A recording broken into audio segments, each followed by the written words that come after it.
Hi అండి, నమస్తే. Welcome to our channel simple recipes and vlogs. ఈరోజు మన రెసిపీ వచ్చేసి ఈ వేసవిలో దొరికే మామిడికాయతో పులుసునైతే ప్రిపేర్ చేద్దామండి.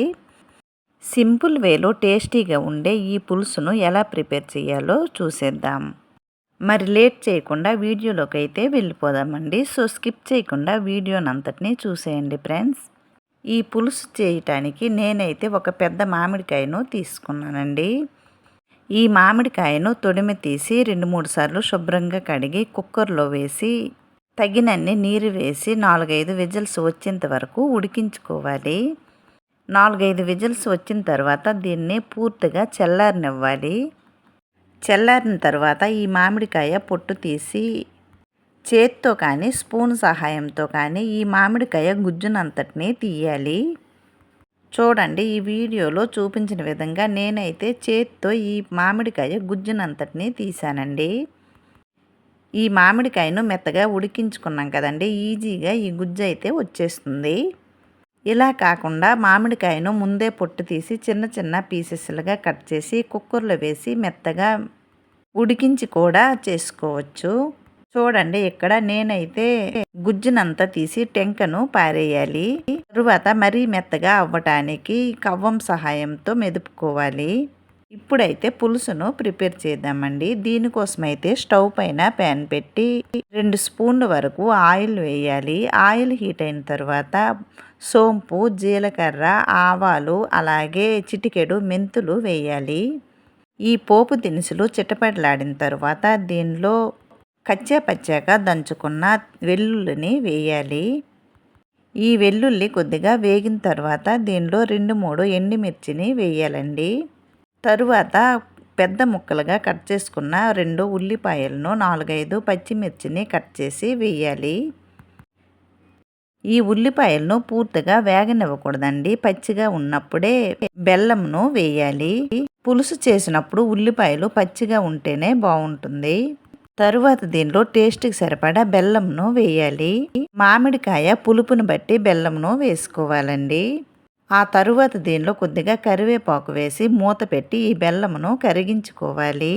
బెల్లం కరిగిన తర్వాత దీనిలో గుమ్మడి ముక్కలను వేసుకోవాలి. ఇక్కడైతే నేను గుమ్మడికాయను ముందుగానే కట్ చేసి పెట్టాను. ఇలా గుమ్మడి ముక్కలు వేసిన తర్వాత ఒకసారి కలిపి దీనిలో టేస్ట్కి సరిపడా ఉప్పు, అలాగే పసుపు, అలాగే టేస్ట్కి సరిపడా కారం వేయాలి. అలాగే దీనిలో హోమ్ మేడ్ సాంబార్ పౌడర్ను 1 స్పూన్ వరకు వేసానండి. ఈ సాంబార్ పౌడర్ను ఎలా చేయాలో ముందైతే ఒక వీడియో పెట్టానండి. ఈ పౌడర్ సాంబార్కు కానీ పులుసుకు కానీ చాలా బాగుంటుంది. ఈ పొడి వేయటం వలన మరింత టేస్ట్తో మంచి వాసనతో ఈ పులుసు అయితే చాలా బాగుంటుంది. మీకు ఇష్టపడితే కనుక సాంబార్ పొడి రెసిపీ కూడా ఒకసారి విజిట్ చేయండి ఫ్రెండ్స్. ఈ పొడి వేసిన తర్వాత మూత పెట్టి ఒక 5 నిమిషాల పాటు గుమ్మడి ముక్కలను మగ్గించుకోవాలి. ఇలా మగ్గించుకున్న గుమ్మడి ముక్కల్లో 1/2 గ్లాస్ వరకు నీరు వేసి ఈ ముక్కలను మెత్తగా ఉడికించుకోవాలి. చూడండి, 10 నిమిషాల తర్వాత గుమ్మడి ముక్కలు అయితే పూర్తిగా ఉడికాయండి.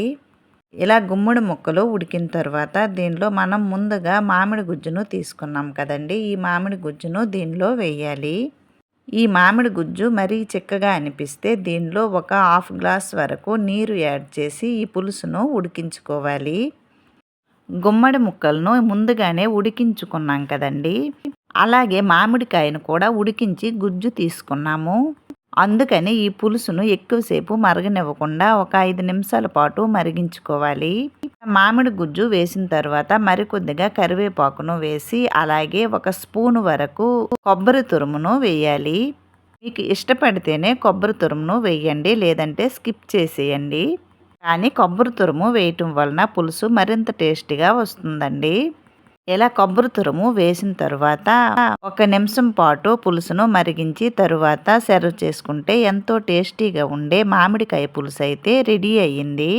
వేడి వేడి రైస్లో ఈ వేడి వేడి మామిడికాయ పులుసును తీసుకోండి, చాలా అంటే చాలా బాగుంటుంది. ఈ మామిడికాయ పులుసు 3 రోజుల వరకు నిల్వ కూడా ఉంటుందండి.